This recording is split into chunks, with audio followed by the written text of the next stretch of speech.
And welcome back to the channel, everybody. Here, Lucas from Mars, back with another episode of this MLB 22 Custom League.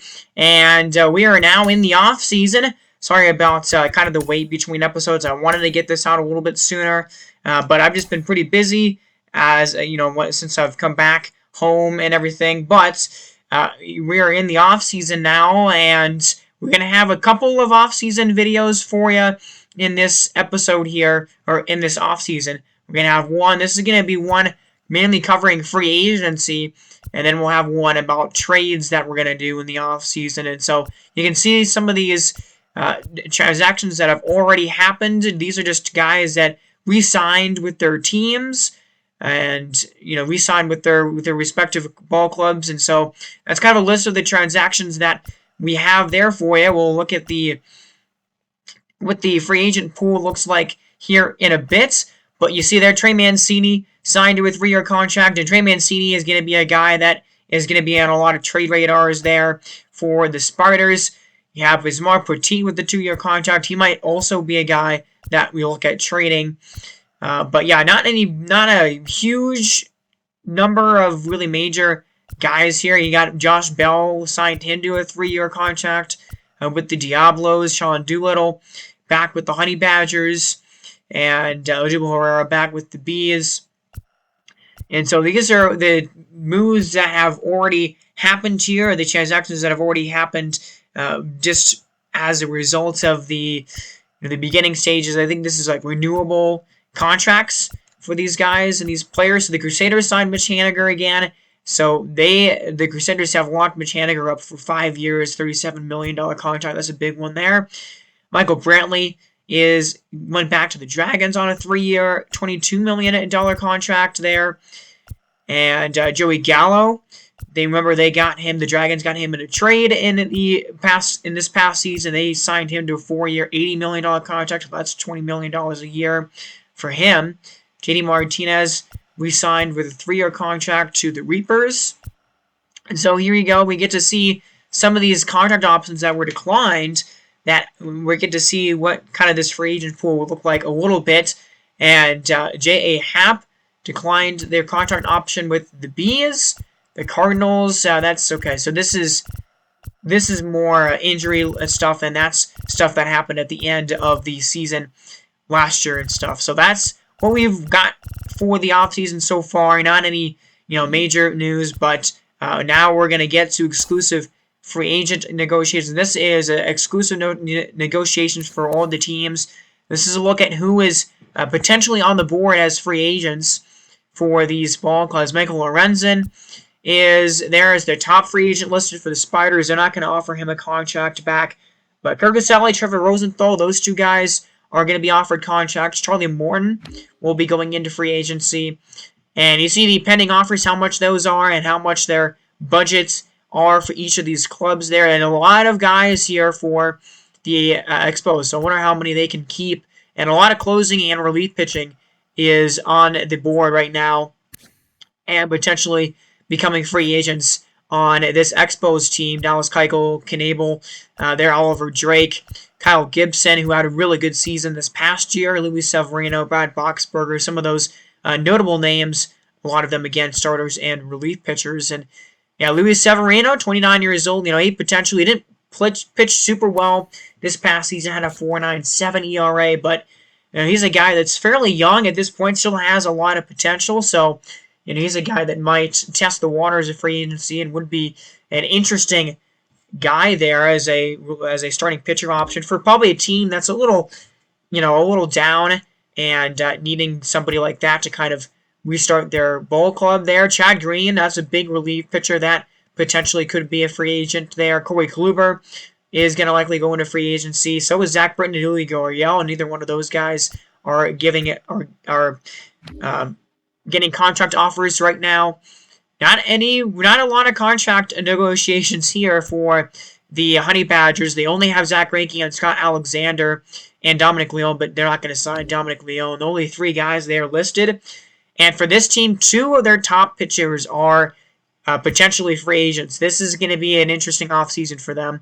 Nathan Eovaldi, Joe Musgrove, and then a couple outfielders, Kevin Kiermaier, Andrew McCutcheon, are also up there, but those are their two best pitchers there on this ball club. So they might lose some big starting pitchers into the offseason, or at least they're going to have some big pieces in their pitching that will be, going to have to decide whether to go into free agency or not. And then you look at this team here, the Firebirds, got a lot of great talent here. Christian Vasquez, who is not actually their starting catcher, a backup. Michael Conforto, he was a starter. He might be kind of their biggest name that is there. Not a ton of big names, though. Not a ton of big names, and not really, only $6 million in pending offers here for the Vandals. Luke Jackson is really the biggest name that is there. Then Jose Reyna, they're also offering a contract to him. But Andrew Benintendi is being offered right now. That's a pretty big name. A pretty good offensive outfielder there that could be up for free agency. Aldis Chapman as well. Not a lot of guys here for this ball club. And you got guys like Tyler Naquin, Nick Vincent, a relief pitcher, and Dan North. So not a ton of big names for the Chinooks. And only one offer being put out there by the Dragons right now. So they don't have a big free agent market. And then Enrique Hernandez, so Kike Hernandez, and Taylor Rogers. So those are the two big names for the Scorpions that could be up for free agency. And then the World Series champions, well, they have a couple of pitchers here that could explore free agency, and James Paxton and Mike Minor. Both of those guys had really great postseasons. Matt Duffy as well, and then Daniel Hudson, a relief pitcher. So they might lose some starting pitching going into next year. Tim Anderson, that could be a big name that could enter free agency there. They're probably the biggest one that we've seen so far, honestly. A shortstop there, 85 overall. Mike Clevenger, so far he's not being offered a contract by the Vipers, and I don't know if he will end up having a contract offer to him, but he's maybe a top starter there. And then Jake McGee, a relief pitcher. So it looks like the relief pitching market is probably going to be pretty strong from what it seems like that we've seen so far. And then a lot of guys here for the Jazz. Ryland Presley, that's a big relief pitching name right there, closer for them. Matt Wisler is also there. Elvis Andrews, and then Shane Green. A lot of names here for this team, but not really a ton of big names besides Ryan Presley. That's pretty much the biggest name that you got for the Jazz on this squad and their exclusive negotiations. For OKC, you got Sonny Gray, Hernan Perez, who actually had a pretty good season this past year for them. Whit Merrifield is also up there. He had 60 stolen bases this past season.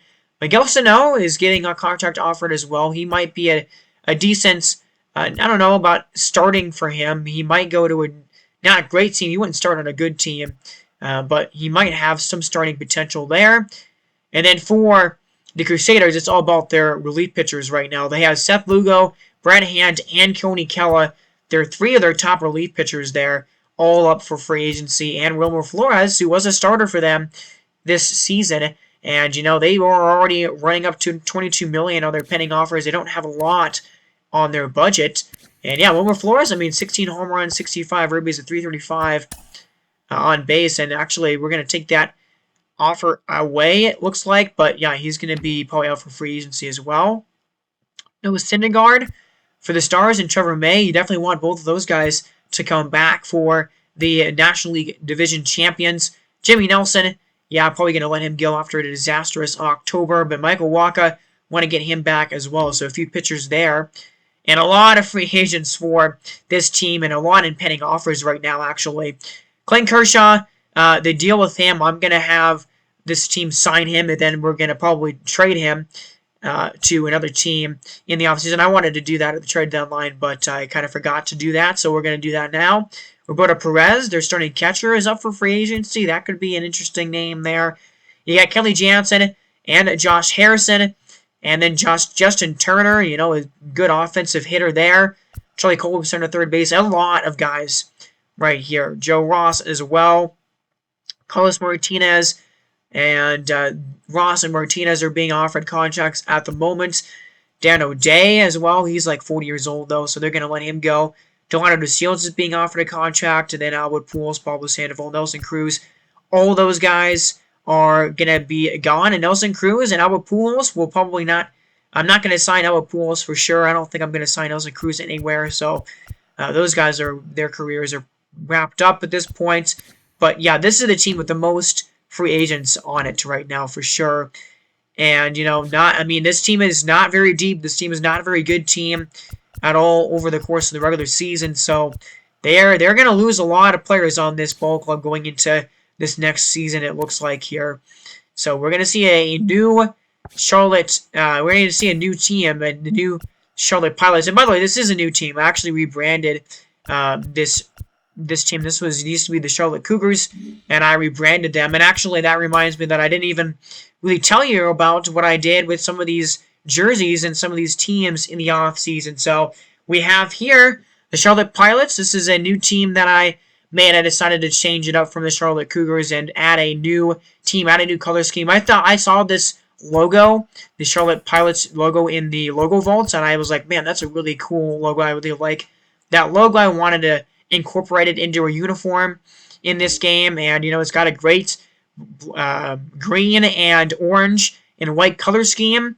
And so you see the logo there on front. You see the sleeves, standard sleeves, but you got some 3 stripes there on the sleeves, and then white lettering with the orange around it. And I really like the all green and green pants, and the whites and the white and the orange striping. There's a look at the helmets for the Charlotte Pilots here, and a look at the socks and the shoes. I really like these socks and these shoes here as well. And I did go and I changed up some of these other team jerseys as well. We're going to go through pretty much all the teams here because I did change up the logos on most of these jerseys and stuff. So we're going to see that right here. And this took a lot of work. It took me a few days to actually do all this work. But here's the away uniforms for the new Charlotte Pilots. And I really like this. Also, most of the away uniforms now for all these teams are, white as their base color. The main color is white for a lot of these home uniforms now. And it just makes it more simple, I think, and makes it cleaner. I like the white.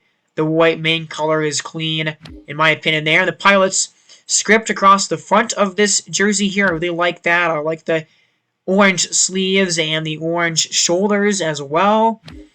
And the green piping that is going down the side of this jersey as well here.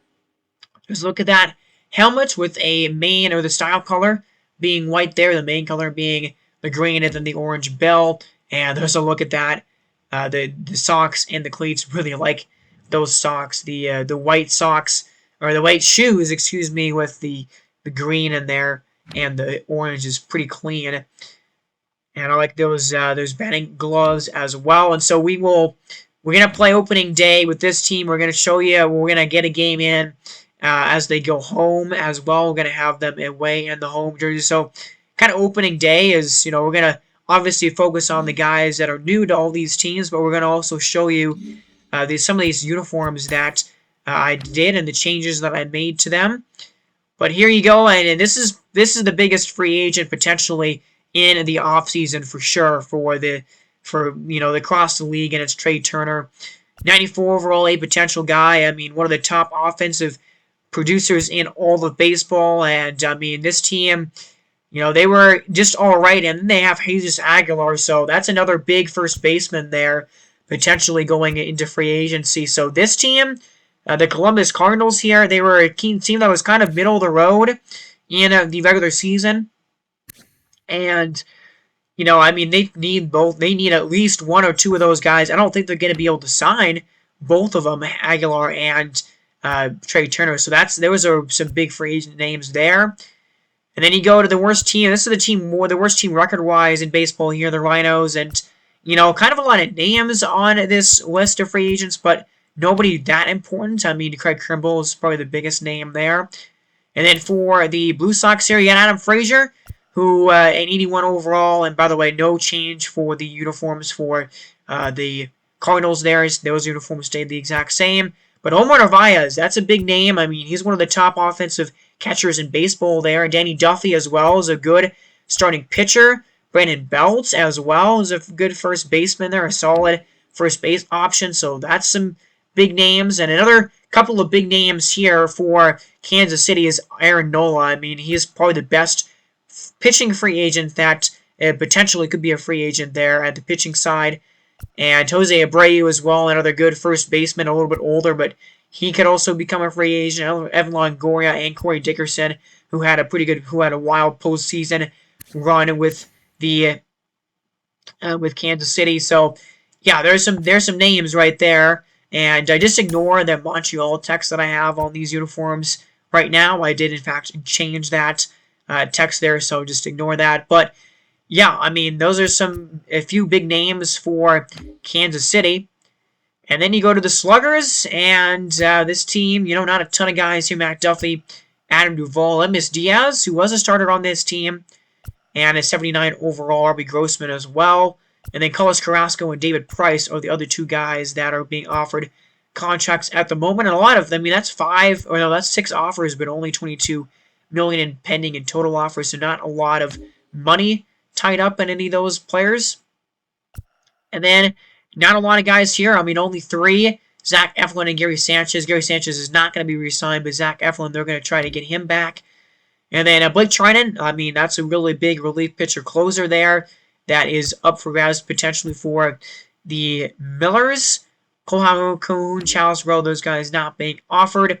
Sean Manaea, that's a pretty interesting pitcher there that could potentially be up for free agency. Mike Foltynewicz as well. And I did, in fact, change this team's uniform quite a bit. And we're going to go in and we're going to look at it. So I did change this team's logo a little bit. And you can see there I changed this team's color scheme up a little. They're no longer a blue and white for the color scheme. They are now gold and white. And I like this logo a lot better. And I like this uniform a lot better. It was kind of the issue that I had with these jerseys is that it was really similar to a lot of the other uniforms that we had in this league, and so I kind of wanted to change it up a little bit here and make something pretty new. When I did this, we made uniforms that looked like this in our custom franchise in the old game, and I wanted to bring it into this league as well because I really like this gold and white color scheme here with the pinstripes and the retro shoulders and the white sleeves and everything. I think these home uniforms look pretty fire, honestly. And all white socks there with pretty gold shoes. I mean, not a lot of other color in those shoes besides the gold and a little bit of white, but I like the way that this looks, and I like their away uniforms as well. But I like their new Las Vegas script in the front also. Really good stuff here. And there's the catcher's gear, what that looks like as well. And then here's the away jerseys for this Las Vegas team. I really like these away uniforms here. As you see the logo there and a white base on this logo. You got some pinstripes on the hat here with the gold main text. And then Gambler's script on the front of this jersey here. And a gold lettering and a white main color with some gold piping and some gold sleeves with some white piping there on the sleeves and the shoulders. And yeah, so that's the home uniforms. We'll be sure to show both of these jerseys off as we start the season, but you got a gold pinstripe there on the pants. And then you go to the helmet here, a white base helmet with a gold bill on it. And then the socks here, all white, but you got some gold in these socks. And then basically the inverted colors for these shoes, all white with a splash of gold there as well. Then white and gold batting gloves, love the look of those. And then a gold for the pitcher's sweatshirt or whatever it's called there. And then white and gold for the catcher's gear. So that's a look at those uniforms there for Las Vegas. A different looking at jersey for them going into this year. And then you get to the Rattlers here, and Wilson Contreras is their biggest name that could potentially go into free agency. That's a huge name right there. Brett Anderson as well is up there. Then for the Bees here, you got Chris Bassett, and that's a big name. An 84 overall pitcher, really good season by him last year. Then Anderson Simmons is up there. Adam Wainwright he's going to leave. I mean, we're offering him a contract. I don't think he's going to sign that, though. He'll probably go to a different team. It'll be his last year his last year in the majors.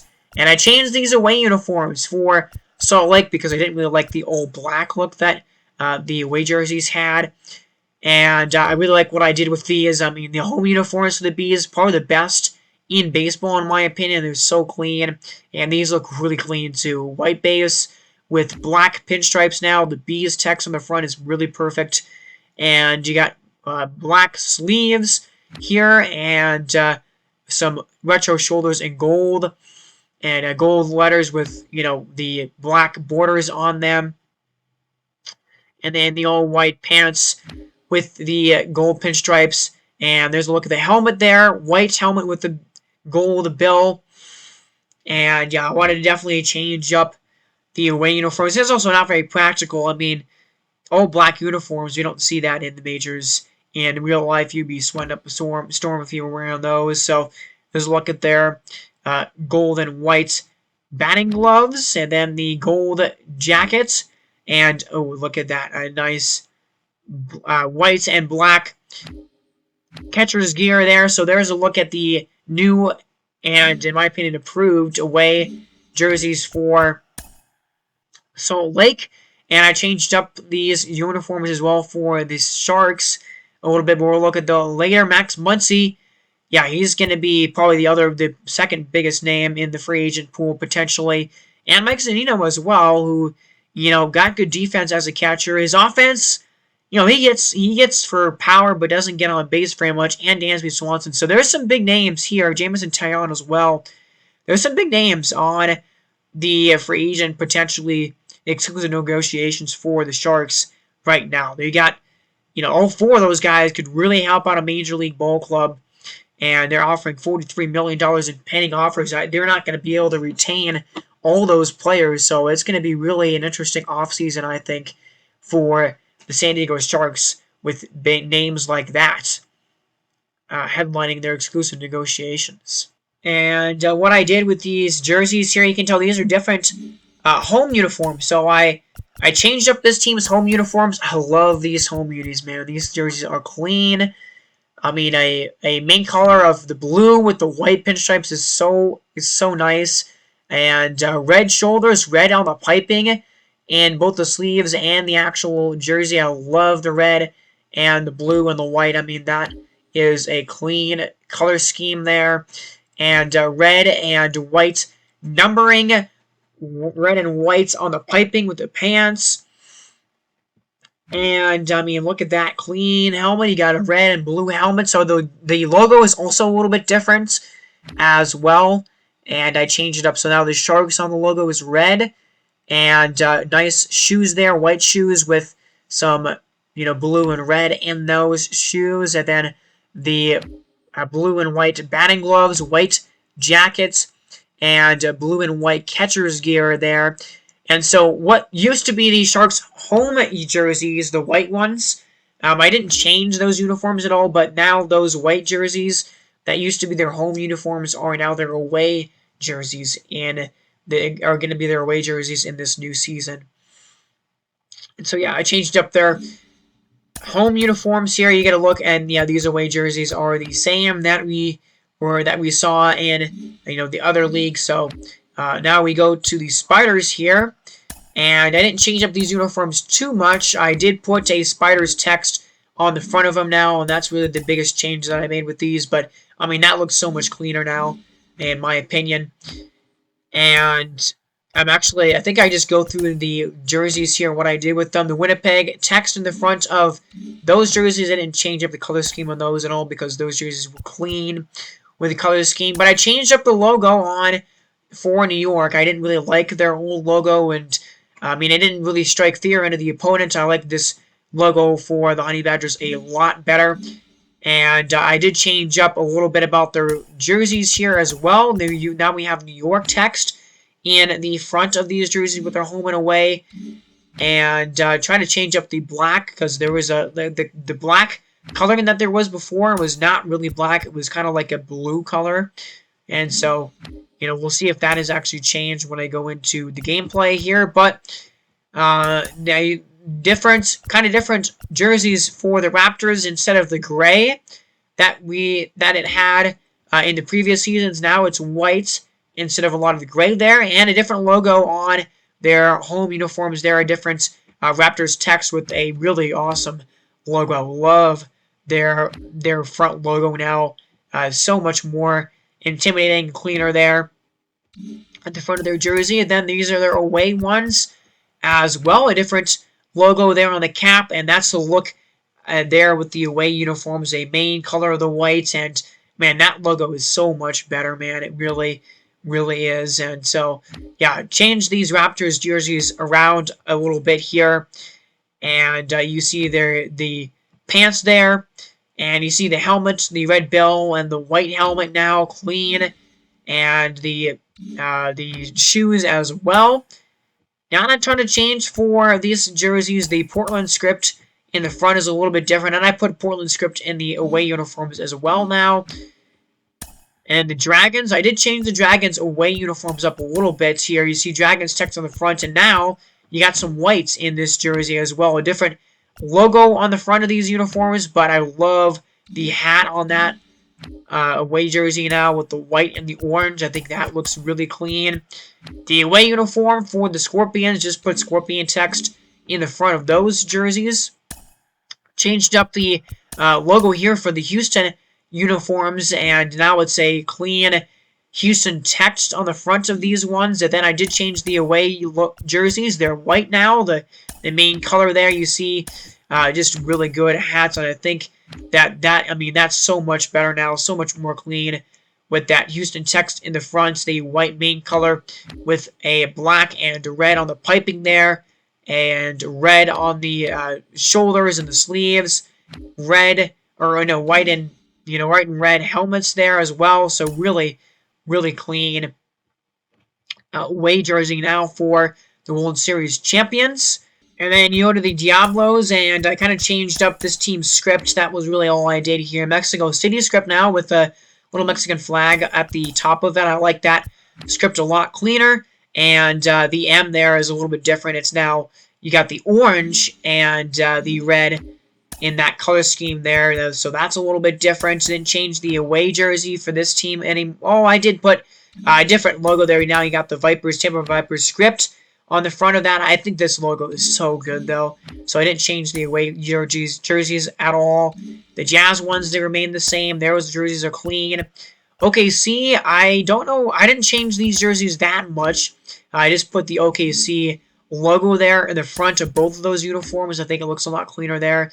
And I did change up the actual jersey, the away uniform as well. There's no more pinstripes on the away jersey there. And I changed up this Atlanta jersey a little bit here for sure.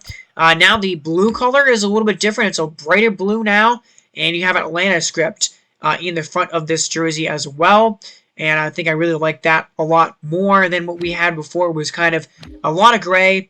And, the away jersey is a lot of gray, as you'll see. But I like this shade of blue a lot more. And I like that Atlanta text there. And you see the helmet there with the brighter blue. It just pops out a lot more. And it makes this jersey a lot more unique, in my opinion. So I like that home uniform as well. And there's a look at the catcher's gear now with the updated gray and blue coloring. And now you look at the away ones, and very gray jerseys here, but pretty simple, honestly. Atlanta text in the front, and really the only thing that I added is some piping on the side of this jersey here. There is a back style color is actually the style that I have this one. So the back color is the more bright blue that we saw. That is incorporated a lot into the home uniform.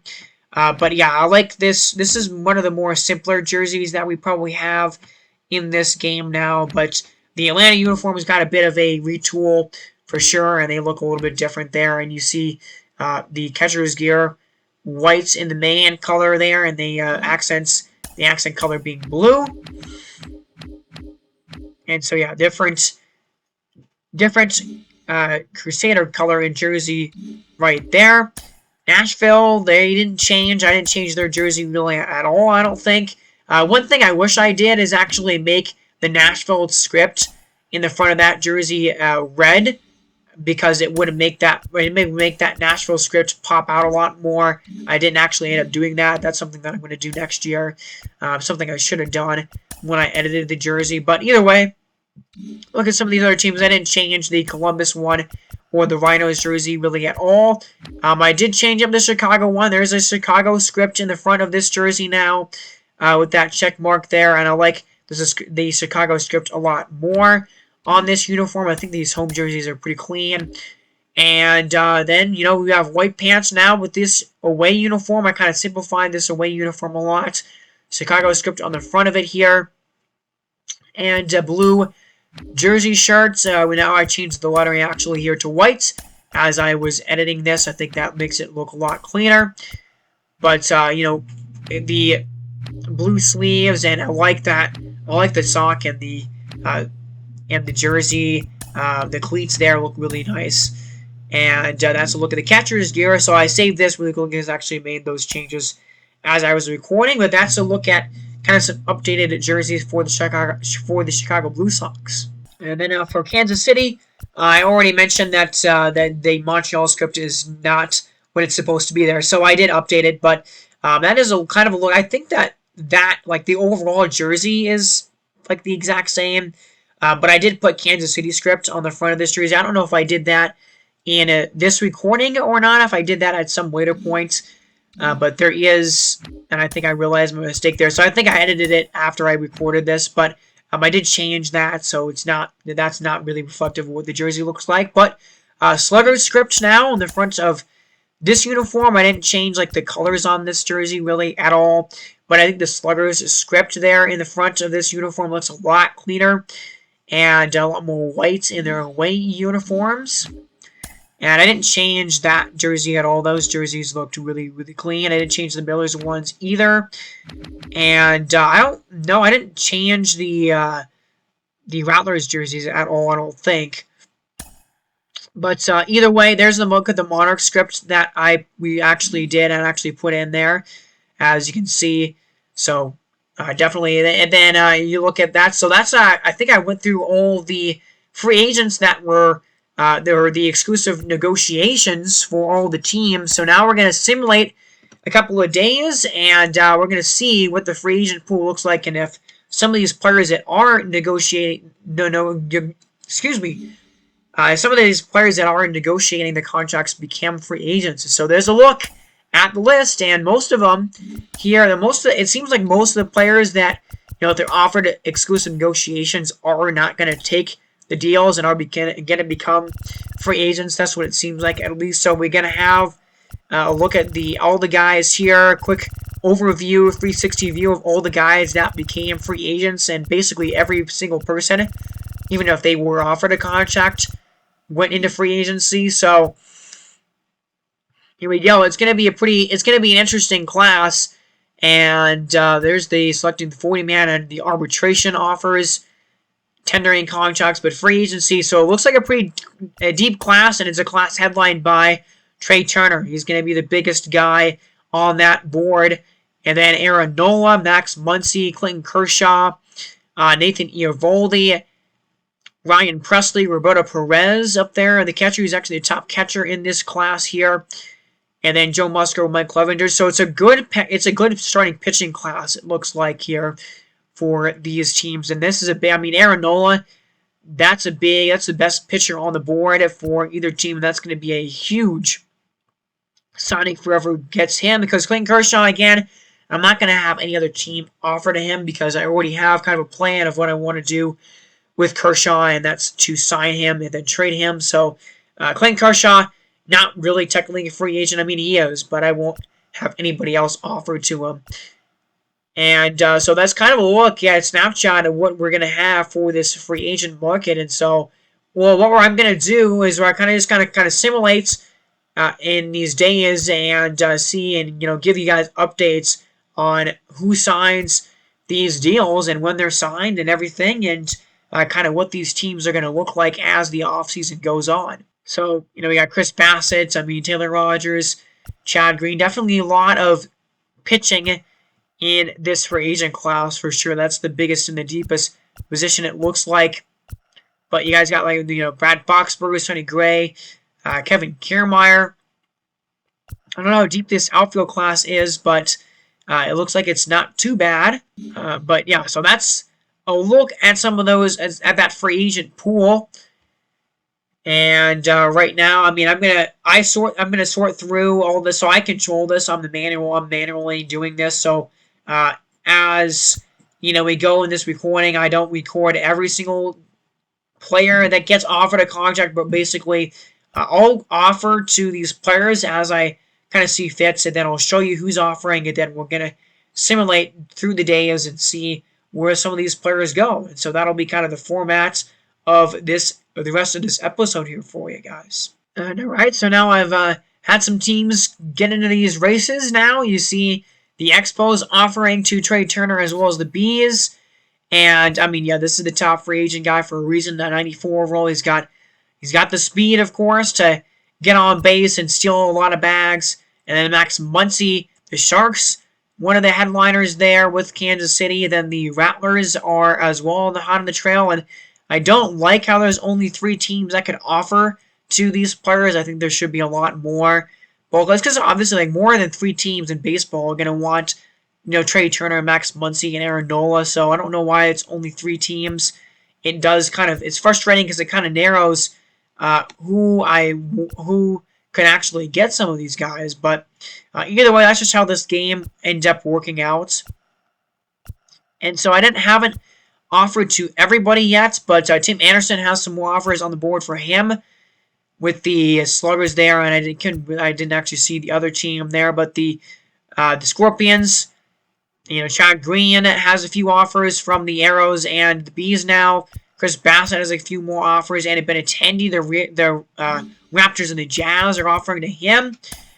And so that's what we're going to see. We're going to simulate a day, and alrighty, okay, Kike Hernandez accepting the Barons offer and is no longer considering the Scorpions offer. So he is leaving the Scorpions here and going to the Barons, and the other team that was offering the Sluggers were also trying to get him. And so it's a 4-year, $25.5 million every single year for him. And then Luke Jackson accepting the Vandals offer. I believe he was already with the Vandals, so he's going back to his team.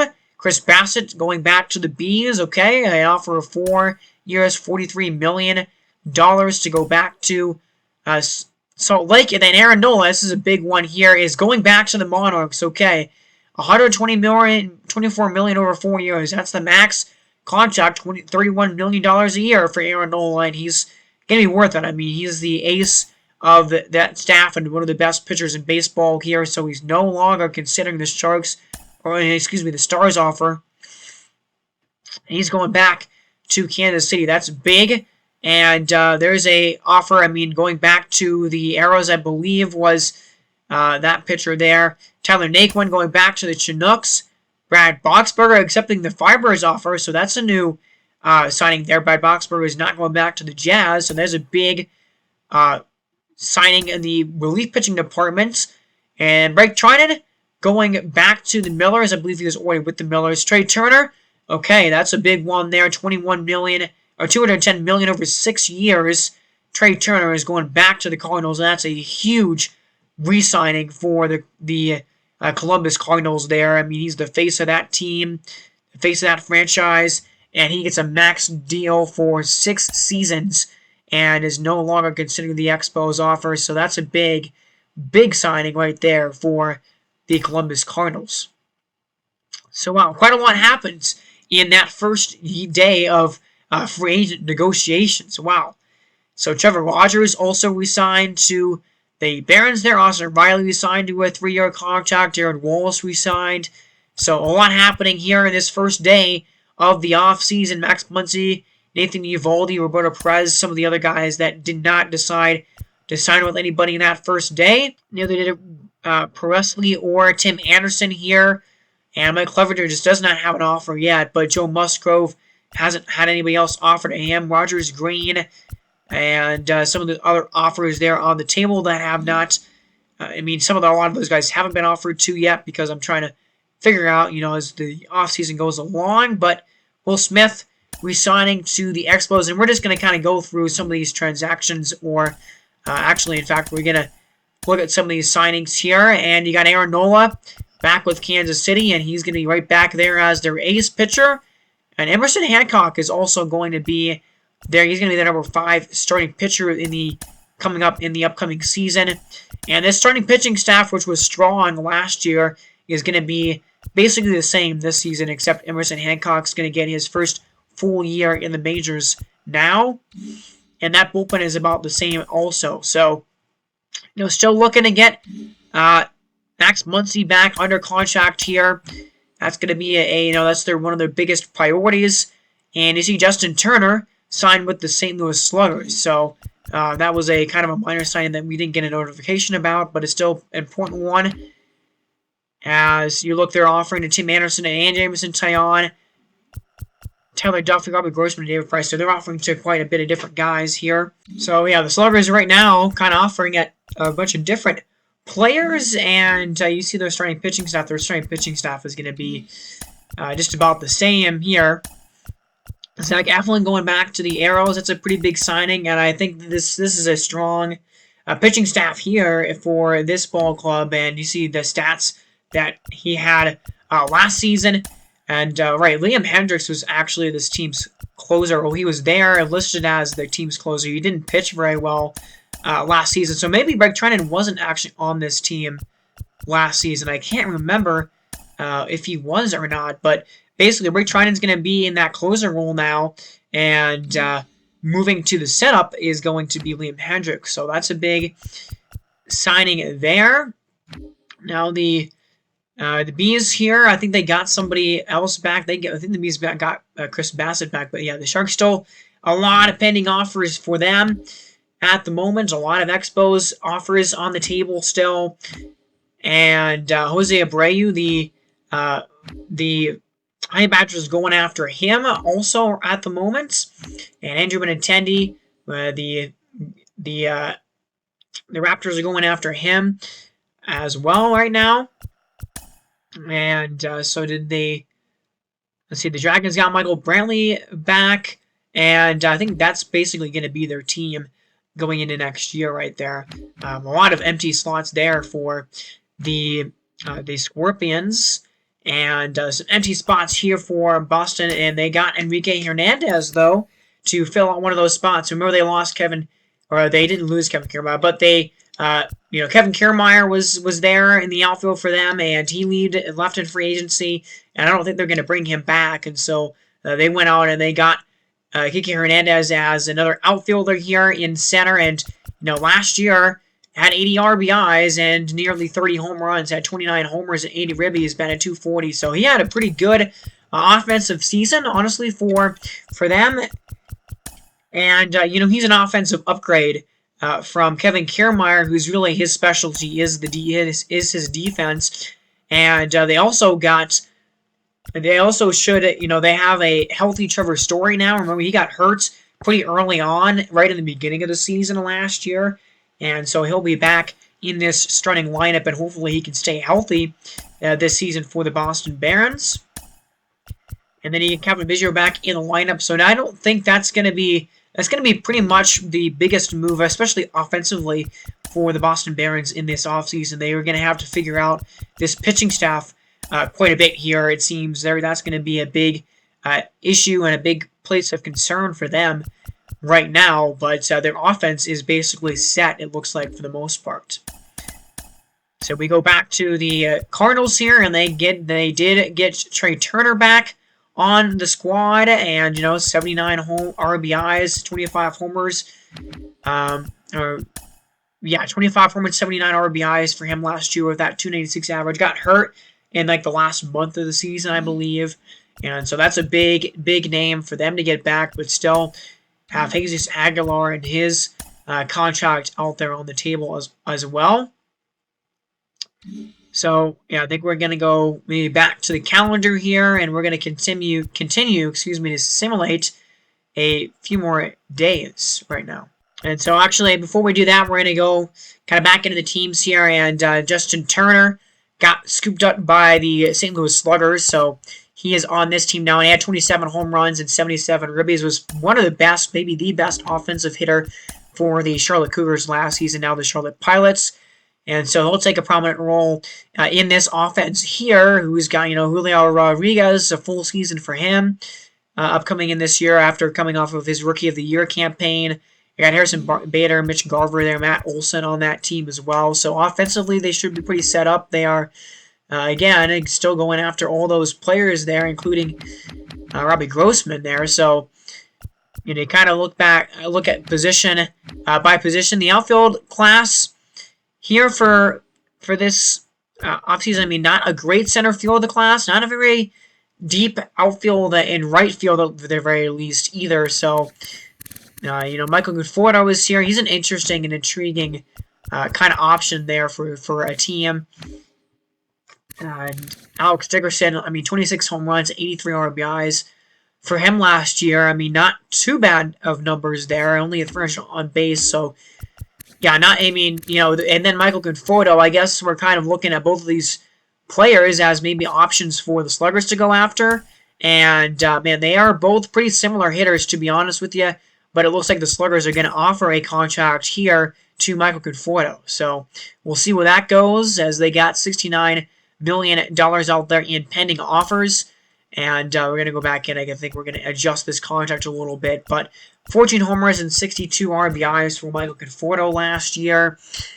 And right now, he's actually there. Okay, so the Sluggers are first place for him at the moment. He played with Toronto, the Firebirds, last season. And Toronto is one of those teams that is in the mix of wanting to get him back and re-sign him. And so I just want to get this contract exactly right. And Toronto's actually, I think I made Toronto be in first place there, but about as close as you could get it. And every day is shifting there. So just some contract minor adjustments. And I think that's what, okay. So I ended up having the Sluggers go out in front of him for that contract in that position. And not done. Okay, I didn't realize that I spent this much time adjusting the Michael Conforto contracts there. I didn't realize I did that. So I think I'll come back to you guys when all this is settled and when we can kind of go ahead a day, or if there's something else that I want to talk about, another player that some other team is offering to, or what have you. Well, I guess we didn't talk really about this team getting Tyler Naquin in the free agent pool here. They got him. He was used to be with Portland, and batted .275 last season actually. So I think he had a better offensive season than a lot of people would have expected. So honestly, that's not a bad find there in the outfield, it seems like, for the Chinooks right there, as they kind of scoop up that outfielder there in the free agent pool. And you look at the Reapers there. Luis Garcia is a young player that they're gonna want to incorporate in the starting lineup for that team. And they're going right now. The Diablos going after both Tim Anderson. They want to re-sign him back, 13.8 for 4 years, or every year for 4 years, and then a 4-year deal that they're offering to Andrew Benintendi as well for an outfield spot right now. They got J.J. Bleday and Sal Frelick. Both of those guys, I think, are going to be starting. Although J.J. Bleday, we'll have to see. I mean, he didn't really play very well last year. Both of these guys, I think they're going to have something to prove. I'm not going to show any spring training highlights, but that will kind of factor into some of the roster moves and the roster decisions that I end up making. And so they're kind of looking for outfield help maybe as well. And so they're going to go out and offer a contract here to Alex Dickerson, it looks like, who, again, with that .248 average, I mean, 26 home runs, you can't deny that. That's a lot of bombs there. And what Alex Dickerson did in the playoffs is also pretty undeniable. Had 5 home runs in like 3 games in the postseason or something like that. It was pretty ridiculous, honestly. And I guess that he's really excited about being, having an everyday role in the coaching on that team. So 5.5 for 2 years there offered to Alex Dickerson, it looks like, for the Diablos. Definitely want to scoop up an outfielder here for them, another outfielder for them going into this next season. And one more thing here, we got the Bison and Oklahoma City actually jumping into this Alex Dickerson mix. So the contract that was offered by Mexico City, they actually withdrew that because I kind of looked at their team, didn't realize they didn't really need another outfielder there. But the Bison there taking the lead over Kansas City for Alex Dickerson. And so now we're back to the calendar here. We're going to simulate another day. Miguel Sano accepting the Wizards' offer and is no longer considering the Bison's offer. So there's a starting first baseman for the Wizards and Alex Dickerson. Okay, so the Bison lose out on a first baseman there, but then they get Alex Dickerson, and then Jesus Aguilar went to the Blue Sox. Okay, so that might be a pretty big loss right there for the Columbus Cardinals, although you really didn't probably expect to get both him and Aguilar and Trey Turner, but has Jesus Aguilar going to the Blue Sox. So that's an interesting move there by Chicago. Jake McGee went to the Vipers there, and I believe that's where he was before, so I think he just went back to his same team there, no longer considering the Arrows or the other offer that he had. Jake Cronenworth was signed. Kyle Tucker was signed as well on that day again. And so the Bison don't have any more pending offers, and I think they have basically a lot of their team figured out at this point. But big signing here is Alex Dickerson, who is going to end up being their DH, it looks like. So Robert Poisson, he had 104 at-bats at the end of the regular season last year after the September call period, and he didn't do too bad. I mean, he batted like 260, and honestly, he has definitely a future with this team going into next season.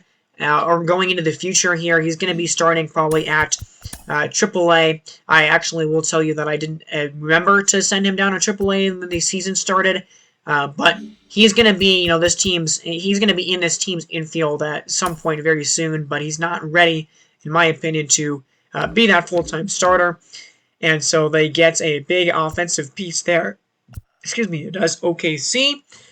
And, I mean, they're still looking to maybe do something else in free agency. I mean, they have the money to do something else. They still have $97 million in available budget right now. And so, they're looking at some of these pitchers to go after in free agency. And who do they like? There's Mike Clevenger, 3.91 ERA last season. It wasn't amazing.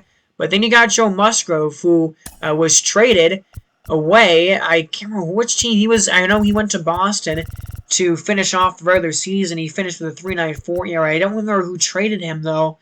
I have that on a spreadsheet somewhere. But either way, Joe Musgrove, that Boston Barons offer, not a very appealing one, apparently, to Joe Musgrove. And here come the Bison looking to scoop him up right now in free agency. So they're offering a contract, the Bison are, to Joe Musgrove right now. And that's ahead of what the Barons are offering him, and for about the same amount of money as well.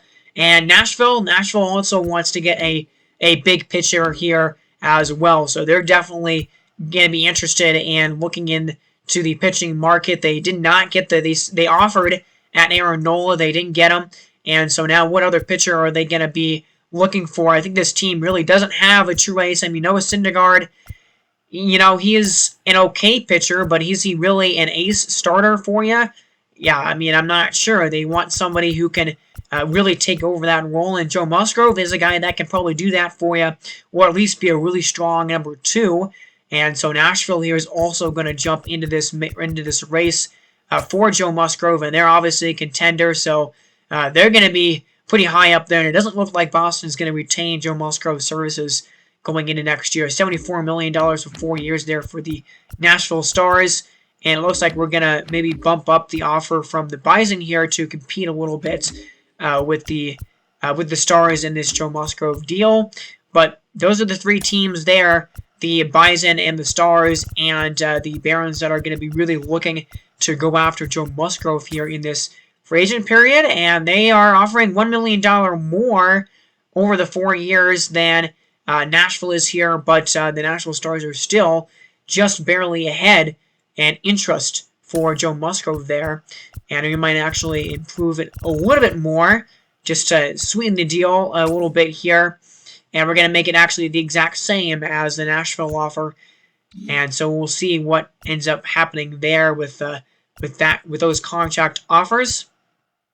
But yeah, we're gonna go back to the calendar here. It looks like, and similarly another day, see what happens. Michael Conforto accepting the Sluggers offer. Okay, so he's not going to the Gamblers here. Michael Conforto signing with the St. Louis Sluggers. That's a big piece in the outfield for them, for sure. There, as they're kind of looking, they were around 84 wins, I think, in the regular season. They were kind of close to as Pablo Lopez is re-signed by the Bison here, but they're looking to make the postseason going into this season here. And we simulate another day, and Nathan Eovaldi accepting the Cardinals offer. Okay, so man, the Boston Barons lose out on one of their 2 star pitchers there, and he's going to the Columbus Cardinals. So that's an interesting signing for Columbus, as they're pretty active in free agency, and so are the Sluggers. I mean, they just got Michael Conforto, and now they get a pitcher, a starter, in Jameson Taillon, who is no longer considering the Sharks' offer. So the Sharks lose out on a pretty good starter there. Tim Anderson. Okay, Tim Anderson went back to the Diablos. $55 million for 4 years, so he's no longer considering the other 2 offers for the Jazz and the Sluggers that were offering for him. So that's a big re-sign right there. Jose Abreu has accepted the Honey Badgers offer. Okay, so not going back to the Jazz, not re-signing with the Monarchs here. That's a big signing for New York, trying to be a little bit proactive in this offseason here and improving that team. Tyler Duffy going to the Stars. So the Sluggers lose out on one of their top relief pitchers. Joe Ross accepts the Spiders offer, and there we go. And that's the first one of those kind of strings that we've seen. But the Cardinals signing Nathan Eovaldi, who had 180 strikeouts last year, was a pretty decent pitcher there. That's a big signing for them. And Jazz Chisholm, I think there you got to see him get re-signed for the Jazz. But yeah, some big movement there in those kind of days, and we'll keep on going here, simulating in the offseason with his free agency movement. So we go back to the calendar here, and James Paxton is going to go to the Gamblers. Okay, so the Reapers, the World Series champions, lose one of their key pitchers in free agency here, and that's a big signing for Las Vegas. They're trying to compete in what should be a pretty competitive NL West this year, a very competitive NL West last season, and they get a good pitcher there in James Paxton. Taylor Rogers accepted the Scorpions offer, so he's going back to Arizona there, or Phoenix. And Ryan Presley, wow, okay, Ryan Presley is going to the Jazz. No, he's going to the Reapers. So the Reapers losing some of their starters, but they get a really good ace, they get a really good closer here in Ryan Presley. And they had Kendall Graveman, and Kendall Graveman was very good this past season, and in the playoffs he was excellent. But they end up going after Presley, and they get him. So that's a really powerful 1-2 punch there of, Presley and Graveman. And another big signing here, Joe Musgrove is going to the Bison. Okay, so yeah, that's a couple of big blows right there to the division champs in the Barons. Man, they lose 2 of their top pitchers in this offseason, and Joe Musgrove going to the Bison. So the Stars lose out on another top pitcher that they're trying to get, and man, they're going to have to figure out something. They need more pitching help. They did get help in that bullpen earlier in this offseason, but that's a big signing for the Barons. Oliver Drake accepts the Jazz offer, so he's no longer considering the Expos. He's going to change teams here, and that's a 4-year, $74 million deal for Joe Musgrove there, with that 3.94 ERA in this past season and almost 200 innings pitched. Ryan Presley, a notification for him going to Houston. And so, yeah, big movements there. And Jazz Chisholm did resign with the Jazz. But, we still need Max Muncy, and we still don't have a signing for him to go to right now at the moment. San Roberto Perez still deciding on whether he wants to where he wants to go also. So we're going to keep simulating here a couple of days, see if anything happened, and no major moves as we simulate one more day there. We are on the 14th of November now, another day simulating and nothing happening. And also, another thing that the game did that was very strange is that it had the draft picks that we signed. I guess I thought I signed all the draft picks, but they were all in the free agent pool, so I don't know why it did that. But yeah, all the draft picks, I had to kind of look back at the draft video and make sure that we had all the draft picks there going to the right teams. But if you see pending offers for some prospects and draft picks, that is why you see some of those offers. But we're a little bit further now in the calendar here as free agency is continuing to roll along. And another day, not many movements here, slowing down. But now that's a big notice here. We get Chad Green going to the Gamblers. Okay, so Las Vegas getting a huge bullpen help here, and one of the better closing pitchers that was on the table. No longer considering the Arizona offer, so that's interesting that he went to that he did not go to Indianapolis, who of course made the NLCS in the offseason or in the past year, and where the Wizards lose out on one of their best bullpen guy there. The Gamblers have actually reached their maximum roster size, so I got to go in and change that up and get that roster all situated.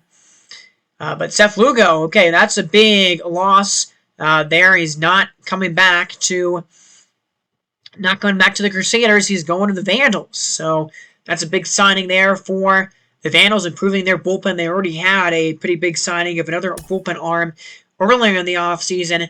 So he's not going back to the Crusaders. And $13 million for 3 years for Seth Lugo. Scott Alexander is accepted the Honey Badgers offer. Okay, so he is no longer going back to that. He's no longer considering the Scorpions offer.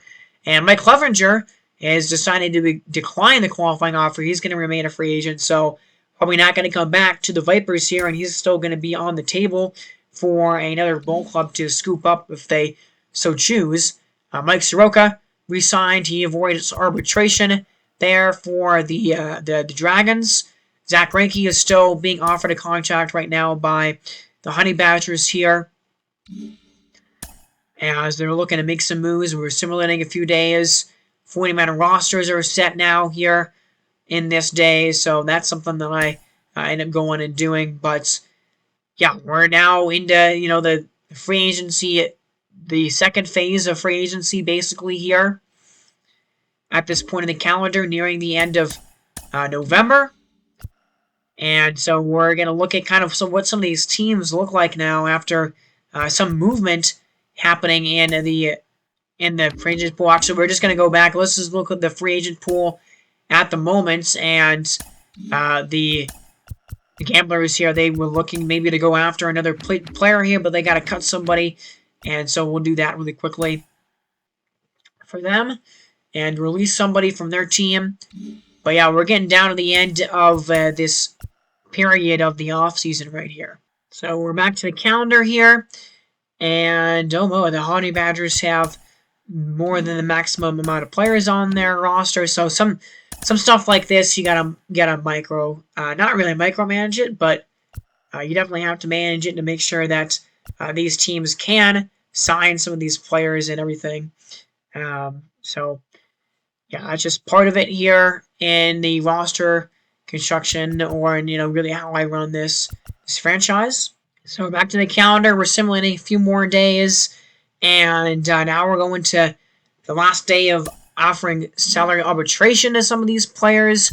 Jesse Winker, Bo Bichette, getting re-signed as well, and I don't know if it really, I don't know why it didn't show this, but I think William Contreras went back to the Rattlers there, I believe, or maybe he might be still in the free agent pool, but yeah, he's going to go back to the Rattlers here, and again, another team with too many men on their roster, so I kind of had to do this a few times with some of these teams, but yeah, we're getting to the end of free agency, so I think we'll have a couple of players that haven't signed yet in free agency in the next episode, but the next episode is going to be a lot more concerned with trading and doing some off-season trades. That's what we'll do for the next episode of the off-season here. And then we'll get to year 2, and I'm really excited about year 2. I think year 1 went really well overall, and I'm going to try and, have the pace go a lot quicker for year 2. We'll see. In the beginning of the season might take a little bit of time, but, I really only want to do, at least in the beginning of the month, or in the beginning of the calendar schedule, until we really get to when the games become more important and closer on.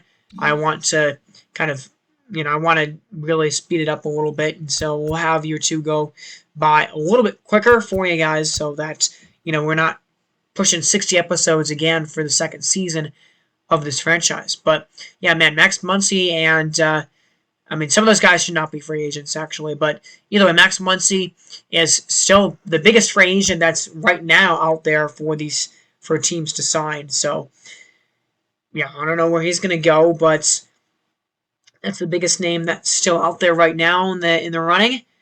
And so now we're almost done with November here, and we see him the other day, and Max Muncy is decided where he's going to go, and he's going to go to the Monarchs. Wow, okay, so he's leaving the San Diego Sharks, and he's going to the Monarchs here, who, made it to the divisional round and won the wildcard game last year, so no longer considering the Sharks offer, and that's a huge signing for the Kansas City Monarchs.